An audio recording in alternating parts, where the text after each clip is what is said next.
Evil Dead 2, released in 1987 and directed yet again by Sam Raimi. The second Evil Dead revs up the comedic elements and whirls on the slapstick. Some might say it's the best in the whole franchise, but is it the scariest? I guess we'll just have to see. My name is Casey and welcome back to my channel. Today, we're revisiting the Evil Dead universe and taking a look at Evil Dead 2 and seeing where it ranks on the Scream scale, which is a system designed to rank horror movies based on how likely they are to make you scream.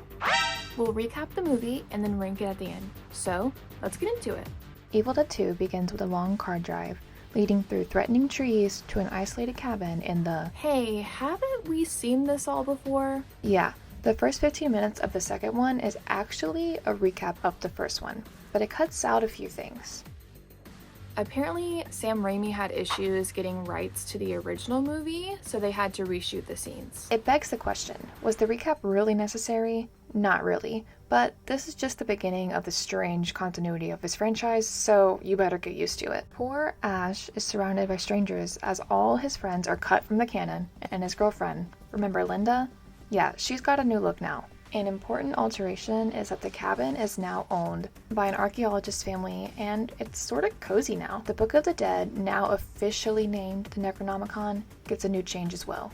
Well, really, the only thing it does is turn Linda into a Deadite again. Finally caught up to where the first movie leaves off, Ash gets flung by a Deadite right through the woods into a puddle. Ash actually turns into a Deadite for a second, but it doesn't last. Ash takes a nap in the mud and probably develops trench foot in the process. Look, you're already losing your arm in this movie. Don't go losing your toes too, Ash. Hopefully that nap gave him some energy because he's going to need it. The demons proceed to chase Ash through the woods, all the way back to the cabin.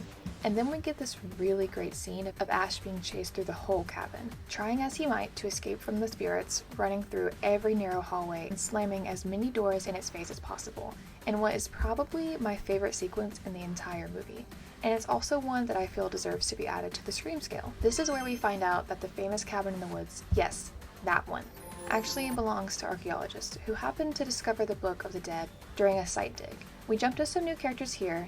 Annie, the daughter of these archaeologists, and her partner, Ed. They're accompanied by an egregiously large suitcase and newfound pages from the Book of the Dead. These two begin making their way over to the cabin, where Ash is clearly having a moment. The demons try to lighten the mood by playing some jazz on the piano for him, but the only thing the jazz succeeds in doing is reanimating Linda, whose corpse begins to dance to the music before coming back to the cabin and tormenting Ash. Hello, lover. Biting his hand and leading to a huge fight scene between the two of them. The Deadites love to try to trick Ash by turning back to their normal selves, but these tricks don't work on Ash anymore. He saw this in the first movie. Well, wait a second. Does the first movie even exist anymore? I don't know. You're on your own, Ash. We go back into the cabin where Ash is being flirted with by this moaning chair. But I really don't think Ash is into this at all, because then he proceeds to have a mental breakdown in the mirror. We just cut up our girlfriend with a chainsaw. That sounds fine. Pull yourself together, Ash. Ash, who is suddenly covered in green goo, sees his hand become possessed thanks to Linda gnawing on it earlier. Cue smoke effect in 3, 2, 1. And let's go check on our characters. They're running a little late. Luckily for them, they encountered some friendly mountain dwellers on the way. Jake and Bobby Joe are the newest people to be added to our group. They offer to show Annie and Ed the trail to get to the cabin on account of the bridge still being broken. And all for the small price of $100. Tell you what, you take my bags and you got a deal. Meanwhile, back at the cabin, Bruce Campbell acts against his co-star, his hand, in a fantastic scene. I can't really tell if the scene is supposed to be funny or creepy, But either way, Bruce Campbell really sells it here. The moment where Ash saws his hand off is complete cringeworthy gore, so I'm gonna move up the Scream scale again here. I think one of the best things about Evil Dead 2 is how it makes the cabin into such a character. The house really comes to life and effectively drives Ash more and more insane as the movie goes on. After ending his relationship with the moaning chair, Ash angrily tries to shoot the house, but ends up accidentally shooting one of Bobby Joe's names. This causes Ash to be attacked by our other characters who finally made their way to the cabin, just in time to wrongfully accuse Ash of murdering Annie's missing parents and throw him into the cellar. And Ash might have been able to negotiate his way out of this, but according to Jake, his mouth is too flat. Son of a... While Ash is in timeout, Annie shushes an entirely silent room Shh. Listen up. This is my father's voice. and plays her father's tape recordings, where he admits that his wife is dead and actually buried in the cellar. Ash's day just keeps getting better and better. Ash begs to be let out of the cellar before his soul gets swallowed, and Ash gets attacked or saved maybe both. by another set of hands. Ash locks the Deadite back into the cellar, giving Bobby Joe an eyeball as a souvenir. With his unibrow now back in full force, Ash gives everybody the rundown of what's been going on. Annie's Deadite mom performs their favorite trick, but remember, these tricks do not work on Ash, so they resort to other means, and possess Ed, telling everyone else they'll be Dead by dawn! Ash, who is done with all of this trickery, attacks Ed instantly, spreading his slime all over the cabin, causing the Deadites to possess the house again using every single sound effect under the sun.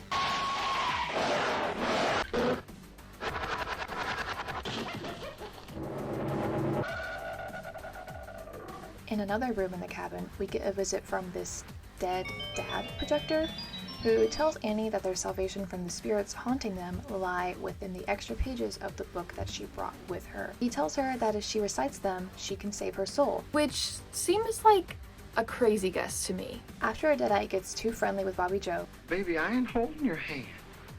she runs out into the woods, only to become yet another victim of the possessed woods. Ash and Annie get to work trying to translate the pages, finding a drawing of a man with a chainsaw hand, who Annie tells him is a depiction of a man from 1300 AD, who was called the Hero of the Sky. and was prophesied to have destroyed evil. The pages tell them that reciting the passage written will make the spirit manifest itself in the flesh, and then it will create a rift in time and space which the spirit can then be pushed back through. Jake is feeling really uncomfortable with all the reading happening around him, so he decides to put a stop to it the only way he knows how, with a gun. Unless they go look for Bobby Joe. Ash tries to convince him that the pages are their only chance to escape, but since he can't read anyway, he throws them down into the cellar. Frustrated with Ash, he knocks him out. Deadite possession plays a little loose with a set of rules. It's never really elaborated on, so when Ash stands back up as a Deadite, I guess we can blame his lack of consciousness, or, you know, Jake. hey, do you remember Ash's ex-girlfriend from the first movie? This kind of looks like your old girlfriend. Well, she's back, and Annie uses her to stab Jake. Not on purpose, but it isn't so often that you stab somebody with a ritualistic blood dagger on accident. The police are definitely going to arrest you for this one. To cover up her crime, she drags Jake in front of the cellar to feed her mother. An ocean of blood pours over her, but don't worry, that yellow shirt is basically stain-proof by this point and will hide all the evidence. Deadite Ash, who's probably jealous of Annie's cleanliness, attacks her before he has a change of heart, after he catches sight of Linda's necklace and decides he's done being evil. It takes Annie a little bit to get friendly with the guy who just tried to kill her, but eventually Ash convinces her. The two team up to retrieve the pages from the cellar. But before they can go, Ash takes inspiration from the Hero of the Sky and attaches his chainsaw to his hand in this iconic scene. Groovy. And now that Ash has reached peak cool factor, they can head into the cellar, which is full of hanging gourds. They retrieve the pages, but of course nothing is ever that easy for Ash. He gets attacked by Deadite Mom while Annie begins to recite the pages before she too gets attacked. Then we get some more cool scenes of Deadite transfigurations. Guys, who the hell left Animal Planet on in the background? Ash fights a Deadite who really, really wants to swallow his soul, successfully decapitating her and shooting her. Swallow this. Just when it looks like it's all over, the army of predator trees is back, and they're attacking the cabin. Annie begins reciting the passages, but the number 2 villain of the franchise, the Wind, shoots the bone dagger into her back, leaving Ash all alone with the number 1 villain, this guy. Annie, who is still pretty clean, might I add, manages to finish reciting the passages, which successfully forms the rift that they mentioned earlier, finally giving the tree the justice it deserves. But just like the chair from earlier, the rift really wants Ash too. So it pulls him through the time portal as well, dropping him off in, you guessed it, 1300 AD, where he saves a bunch of knights from a flying deadeye, and is in turn worshipped. Then he starts to cry as he finds out he is stuck in the past forever. And that, my friends, is the official scale recap of Evil Dead 2. Right now, it's sitting at about a 30% on the Scream scale.